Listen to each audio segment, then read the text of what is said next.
दोस्तों, फिलिपाइन एक ऐसा मुल्क जिसका नाम सुनते ही जहन में नीले समंदर, सफेद रेत वाले साहिल, जगमगाती रातें, मुस्कुराते चेहरे और एक मुनफरिद कल्चर की तस्वीर उभरती है। लेकिन क्या वाकई ही फिलिपाइन सिर्फ अपनी नाइट लाइफ, खूबसूरत लड़कियों और सोशल मीडिया पर वायरल होने वाली कहानियों की वजह से जाना जाता है, या इसके पीछे एक गहरी और मुतवाजन हकीकत भी मौजूद है? दोस्तों, फिलिपाइन के बारे में ये बातें अक्सर सोशल मीडिया पर गर्दिश करती हैं, मगर हकीकत इससे कहीं ज्यादा वसी है। और हकीकत पसंदाना ये दुरुस्त है कि वहाँ मगरबी असरात की वजह से ये डेटिंग कल्चर निस्बतन आम है, खास तौर पर बड़े शहरों में, और कुछ केसेस में शादी से पहले मां बनने के वाकयात भी देखने को आते हैं। लेकिन इस पूरे मुआशरे की पहचान बनाना दुरुस्त नहीं। दोस्तों, फिलिपाइन एक मजहबी और मजबूत खानदानी इक़्तिदार रखने वाला मुल्क है, जहाँ आज भी लोग अपने रिश्तेदार, खानदान और रवायत को बहुत अहमियत देते हैं। इसी तरह से ये कहना भी मुकम्मल सच नहीं कि फिलिपाइनी लड़कियां खास तौर पर पाकिस्तानी मर्दों को ही पसंद करती हैं, मगर हकीकत ये है कि वो संजीदा, जिम्मेदार और फैमिली बनाने वाले मर्दों को तरजीह देती हैं, जैसा कि पाकिस्तानी कल्चर में मौजूद है। वो किसी भी मुल्क से हो, पाकिस्तानी कल्चर में शादी और खानदानी निजाम को जो अहमियत दी जाती है, वो बाज फिलिपाइनी खवातीन को मुतासर कर सकती है। इसीलिए बहुत सारी फिलिपाइनी खवातीन पाकिस्तानी मर्दों को पसंद करती हैं शादी के लिए, क्योंकि ये वफादार है और शादी को निभाते हैं। लेकिन ये कोई आम असूल नहीं, मगर हर फर्द की अपनी सोच और पसंद होती है। इसी तनासर में एक और अजीब सी बात भी अक्सर सुनने को मिलती है कि अगर फिलिपाइन में किसी का इंतकाल हो जाए तो लोग बैठकर ताश खेलते हैं। ये बात सुनकर अजीब जरूर लगती है, लेकिन इसके पीछे भी एक सकाफती हकीकत मौजूद है, जिसे गलत अंदाज में पेश किया जाता है। दोस्तों, फिलिपाइन में वेक या जनाजे से पहले की रसूमात कई दिनों तक जारी रहती हैं, जहां मरहूम के घर वाले और अजीजो कारब इकट्ठे होते हैं, दुआएं करते हैं और एक दूसरे का साथ देते हैं। इन दिनों में बाज लोग जागने के लिए या वक्त गुजारने के लिए ताश खेलते हैं, लेकिन इसका मकसद हरगज ये बेअदबी या बेहिसी नहीं होता, बल्कि ये एक रवायती तरीका है जिसके जरिए लोग एक दूसरे का साथ देते हैं, गम को बांटते हैं और रात भर जागने में आसानी पैदा करते हैं। इसे एक सपोर्ट सिस्टम के तौर पर देखा जाता है, न कि तफरीह या खुशी के तौर पर। दोस्तों, फिलिपाइन जनूब मशरकी एशिया का एक अहम जजीरा नमा मुल्क है, जो तकरीबन 7600 जज़ायर पर मुश्तमिल है और ये बहरल काहिल में वाक़या है। ये मुल्क कुदरती हुस्न, सकाफती तनव्वुर और खुश इखलाक लोगों की वजह से दुनिया भर में अपनी एक खास पहचान रखता है। यहाँ की नाइट लाइफ खास तौर पर मनीला और क्यूबो जैसे शहर में काफी मुतहरिक है, जहाँ जदीद क्लब्स, कैफे और म्यूजिक कल्चर पाया जाता है। लेकिन ये सिर्फ शहरी जिंदगी के एक पहलू पे है, पूरे मुल्क की नुमाइंदगी नहीं करता। दही इलाकों में आज भी सादगी, रवायत और खानदानी निजाम गालिब है, जहाँ लोग एक दूसरे के करीब रहते हैं और एक दूसरे के दुख सुख में शरीक होते हैं। दोस्तों, फिलिपाइन की लड़कियों के बारे में भी कई गलत फहमियां पाई जाती हैं। हकीकत ये है कि यहाँ की खवातीन तालीम याफ्ता, खुद मुख्तार और मुआशी तौर पर फाल हैं। वो दफातर, बैंकिंग, तालीम, सेहत और खास तौर पर कॉल सेंटर्स जैसे शोबों में काम करती हैं। लेकिन ये कहना कि सिर्फ खवातीन ही काम करती हैं और मर्द नहीं, लेकिन ये सब हकीकत के बारक्स है। दोस्तों, फिलिपाइन के मर्द बड़ी तादाद में बैरून मुल्क में काम करते हैं और अपने खानदान को सपोर्ट करते हैं, जिससे मुल्क की मईशत को मजबूती मिलती है। फिलिपाइन की मईशत एक तेजी से तरक्की करती हुई मईशत है, जिसमें सर्विस सेक्टर, टूरिज्म, ज़राअत और बैरून मुल्क से आने वाली रकूम अहम किरदार अदा करती हैं। लाखों फिलिपाइनी दुनिया भर में काम करके खानदानों को सहारा देते हैं। इसी तरह टूरिज्म भी एक बड़ा जरिया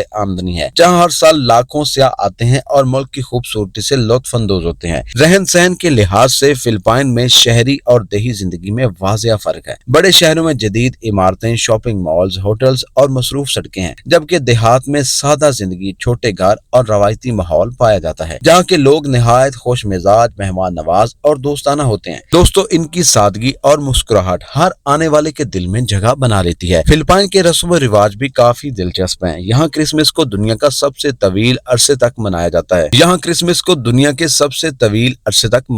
है। जो सितंबर से शुरू होकर जनवरी तक जारी रहता है। लोग अपने घरों को सजाते हैं, गाने गाते हैं और खानदान के साथ वक्त गुजारते हैं। मुख्तलिफ फेस्टिवल्स में रंग, मौसीकी और सकाफत का हसीन इम्तजाज नजर आता है, जो इस मुल्क की खूबसूरती को मजीद बढ़ा देती है। अगर खूबसूरती की बात करें तो फिलिपाइन दुनिया के खूबसूरत तरीन ममालिक में शुमार होता है। यहाँ के जज़ायर जैसे पलवान, बोरेसे और क्यूबो अपने साफ सुथरे पानी, रेत और कुदरती हुस्न की वजह से मशहूर हैं। ये मकामात न सिर्फ सयाहों बल्कि हनीमून कपल्स के लिए भी जन्नत की हैसियत रखते हैं। अखराजात की बात करें तो फिलिपाइन एक दरमियाने दर्जे का सस्ता मुल्क समझा जाता है। एक आम खाना तकरीबन $2 से $5 में मिल जाता है, जबकि अच्छे रेस्टोरेंट में $10 से $20 तक खर्च आ सकता है। होटलिंग का खर्चा बाद $20 से शुरू होकर $100 या इससे ज्यादा भी हो सकता है। अगर आप एक हफ्ते के लिए फिलिपाइन जाएं, तकरीबन $500 से $1000 का बजट काफी होता है, जबकि पाकिस्तान से फिलिपाइन जाने के लिए फ्लाइट और वीजा मिलाकर तकरीबन $800 से $1500 तक खर्च आ सकता है। आखिर में अगर हम फिलिपाइन की तारीख पर नजर डालें तो ये मुल्क एक तवील नौआबादियाती दौर से गुजरा है। सबसे पहले ये हिस्पानवी हुकूमत तकरीबन 300 साल तक रही, जिसने इस मुल्क के मजहब, जुबान और सकाफत पर गहरा असर डाला। इसके बाद अमेरिका ने फिलिपाइन पर कब्जा किया और यहाँ जदीद तालीम, इंफ्रास्ट्रक्चर और जमहूरी निजाम मुतारफ करवाया। दूसरी जंग अजीम के दौरान जापान ने भी यहाँ कब्जा किया, लेकिन आखिरकार 1946 में फिलिपाइन को आजादी हासिल हुई। आज फिलिपाइन एक आजाद, तरक्की पजीर और खूबसूरत मुल्क है, जो अपनी सकाफत, कुदरती हुस्न और मेहनती आवाम की वजह से दुनिया भर में एक अपनी अलग पहचान रखता है। अगरचे सोशल मीडिया पर इसके बारे में मुख्तलिफ अफवाहें गर्दिश करती रहती हैं, लेकिन हकीकत में ये एक मुतवाज़न, महज़ब और जिंदा दिल मुआशरा है। तो अगर आप फिलिपाइन को सिर्फ एक नाइट लाइफ या खूबसूरत चेहरों का मुल्क समझते हैं तो शायद आप उसकी असल रूह को नहीं देख पा रहे, क्योंकि असल फिलिपाइन उसके लोगों के दिलों में है, इसकी तारीख में है और इसकी सकाफत में छुपा हुआ है, और यही इसकी सबसे बड़ी खूबसूरती है। दोस्तों, अगर आपको आज की ये दिलचस्प और मालूमाती वीडियो पसंद आई हो तो इस वीडियो को लाइक करें, अपने दोस्तों के साथ शेयर करें और हमारे चैनल को जरूर सब्सक्राइब करें, ताकि आप तक ऐसी मजीद जबरदस्त और हकीकत पर मबनी वीडियोस पहुंचती रहें। आपकी राय हमारे लिए बहुत कीमती है, इसलिए नीचे कमेंट करके जरूर बताएं कि आप फिलिपाइन के बारे में क्या सोचते हैं, या आप अगली वीडियो किस मुल्क पर देखना चाहते हैं। मिलते हैं अगली वीडियो में एक नई कहानी और मुल्क के साथ। तब तक के लिए इजाजत दीजिए। अल्लाह हाफिज।